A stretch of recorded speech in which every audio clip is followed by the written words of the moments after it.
نحمدہ و نصلی علی رسولہ الکریم، اما بعد۔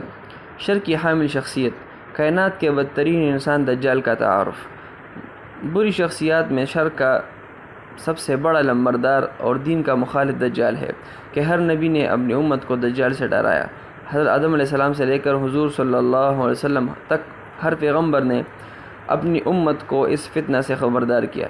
حضور صلی اللہ علیہ وسلم کا فرمان ہے کہ میں بھی تمہیں اس فتنے سے ڈراتا ہوں، خبردار، وہ تمہارے درمیان نکلے گا، اس کی ایک آنکھ کانی ہوگی، یاد رکھو تمہارا رب کانا نہیں ہے۔ اور فرمائے کہ وہ غائب اور شریر ترین فتنہ باز جس کا انتظار کیا جا رہا ہے وہ دجال ہے۔ فتنہ دجال کا تدریجی ارتقاء۔ دجال پہلا یہ دعویٰ کرے گا کہ وہ خلیفۃ المسلمین ہے، پھر نبوت کا دعویٰ کرے گا اور آخر میں خدائی کا دعویٰ کرے گا۔ یہی وہ شر ہے جو آگ کی الٹی چنگاریوں کی طرح پوری دنیا میں منتشر ہو کر ساری انسانیت کو اپنی لپیٹ میں لے لے گا۔ دجال کو بطور استدراج ملی طاقتوں کا ایک تعارفی جائزہ۔ دجال کو بطور امتحان اللہ تعالیٰ نے کچھ ایسی طاقتیں دی ہوں گی جس کی حقیقت میں عام لوگ ناواقف ہوں گے، کیونکہ وہ خلاف عادت عام معمول سے ہٹ کر کام کرے گا، جس کی وجہ سے لوگ دجال سے متاثر ہوں گے۔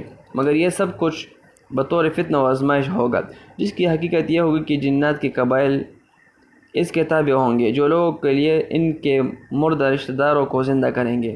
جب دجال لوگوں سے اپنی خدائی تسلیم کرنے کا مطالبہ کرے گا تو وہ کہیں گے، اگر تو رب ہے تو میرے والدین، رشتہ دار یا دیگر افراد جو مر چکے ہیں ان کو زندہ کر کے میرے سامنے لا، تاکہ میں ان سے بات چیت کر کے تمہاری خدائی طاقت معلوم کروں۔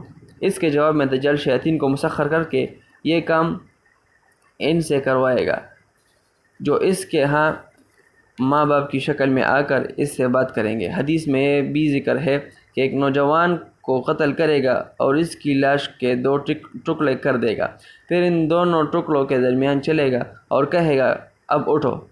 وہ مردہ اٹھ کر کھڑا ہو جائے گا۔ اسی وجہ سے فتنہ دجال کو اس امت کے لیے سب سے بڑا فتنہ قرار دیا گیا ہے۔ اللہ تعالیٰ سب کو اس فتنے سے اپنی امان میں رکھے۔ اس لیے آپ صلی اللہ علیہ وسلم نے اپنی امت کو ہر نماز کے بعد 4 فتنوں سے پناہ مانگنے کی تعلیم دی ہے، جن میں سے ایک مسیح دجال کا فتنہ ہے۔ یہاں تک خیر کی حامل شخصیت کے علمبردار امام مہدی اور شر کی حامل شخصیات کا علمبردار دجال کا تعارف ہوا۔ وصلی اللہ تعالی علی خیر خلقہ محمد وآلہ واصحابہ اجمعین۔